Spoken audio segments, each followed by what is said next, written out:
வணக்கம். நம்ம பார்த்தோம் ஏப்ரல் 4ஆம் தேதி முதலே தமிழகத்தின் பல மாவட்டங்கள்ல கோடை வெப்பச்சலன மழை தீவிரமடைந்து பதிவாகிட்டு இருந்துச்சு. குறிப்பா ஏப்ரல் 5, 6 ஆகிய தேதிகள்ல வட மாவட்டங்கள், காவிரி டெல்டா மாவட்டங்கள் மற்றும் தென் மாவட்டங்கள் என பல இடங்கள்ல இடியுடன் கூடிய மழை பதிவானதை பார்க்க முடிஞ்சிச்சு. இந்த சூழல்ல இன்று முதல் மீண்டும் வெப்பநிலை அதிகரிக்க தொடங்கியிருக்கு. தற்போது இந்த காணொலி பதிவு செய்து கொண்டிருக்கும் தருணத்துல கூட தமிழகத்தின் ஓரிரு இடங்கள்ல, குறிப்பாக வட மாவட்டங்களான திருவள்ளூர், காஞ்சிபுரம், வேலூர் மாவட்டங்களின் ஓரிரு இடங்கள்ல இடிமலை மேகங்கள் பதிவாகிட்டு இருக்கதை பார்க்க முடியுது.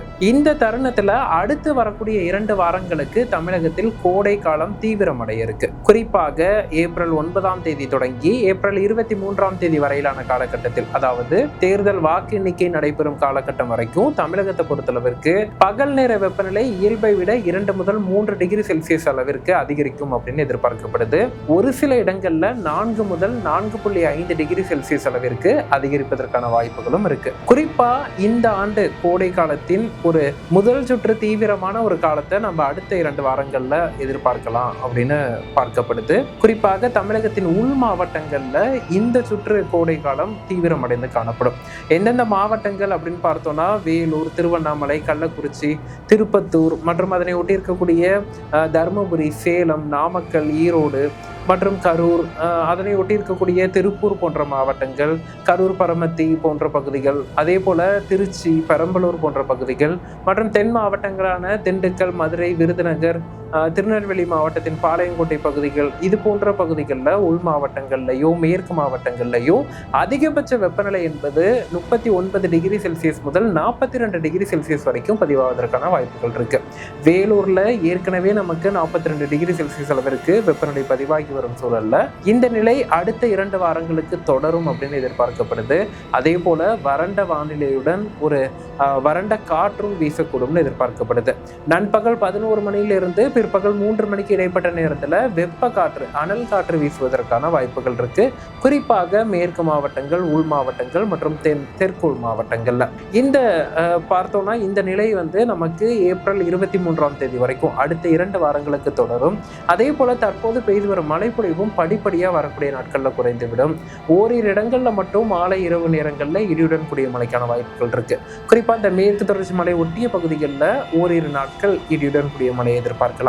நம்ம ஏப்ரல் 10, 11 ஆகிய தேதிகள் எல்லாம் இந்த தென்காசி, தேனி மற்றும் அதனை ஒட்டி இருக்கக்கூடிய கோயம்புத்தூர், நீலகிரி போன்ற மாவட்டங்கள்ல மாலை நேரத்துல ஓரிரு இடங்கள்ல இடியுடன் கூடிய மழை பதிவாவதற்கான சாதக சூழல் இருக்கு.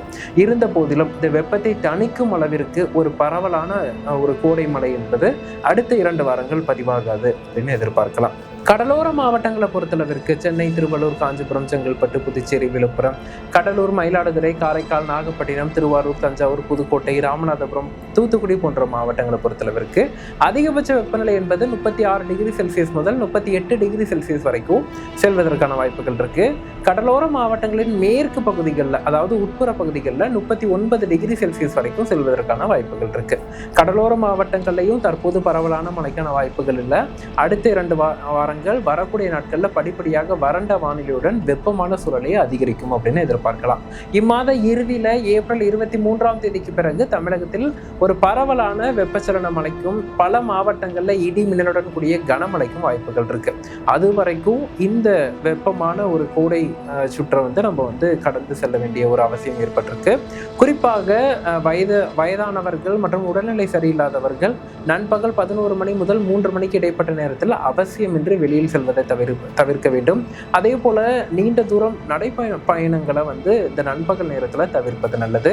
அதிகப்படியான நீர்ச்சத்துடைய பொருட்களை எடுத்துக்கொள்ள வேண்டியது மிகவும் அவசியமா பார்க்கப்படுது. இந்த தருணத்துல அனைத்து விதமான அறுவடை பணிகளையும் விவசாயிகள் மேற்கொள்ளலாம். அந்த அறுவடை பணிகள் மற்றும் வேளாண்மை பணிகளையும் நீங்க முற்பகல் 11 மணிக்குள்ளாகவும் பிற்பகல் 3 மணிக்கு பின்பாகவும் திட்டமிடும் பட்சத்துல உங்களுக்கு இந்த வெயிலிருந்து தற்காத்துக் கொள்வதற்கு சாதகமாக அமையும். ஒட்டுமொத்தமாக பார்த்தால் தமிழகத்தில் அடுத்த 2 வாரங்களுக்கு கோடையின் தாக்கம் அதிகரித்து காணப்படும்.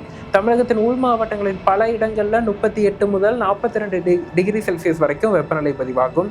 கடலோர மாவட்டங்களையும் வெப்பமான சூழல் நிலவும் அப்படிங்கிறது தான் வானிலை நிலவரமா பார்க்கப்படுது. இரவு நேரத்திலையும் ஒரு அசாதாரணமான நிலை என்பது வரக்கூடிய நாட்கள்ல படிப்படியாக அதிகரிப்பதற்கான சூழல் காணப்படுது. நன்றி.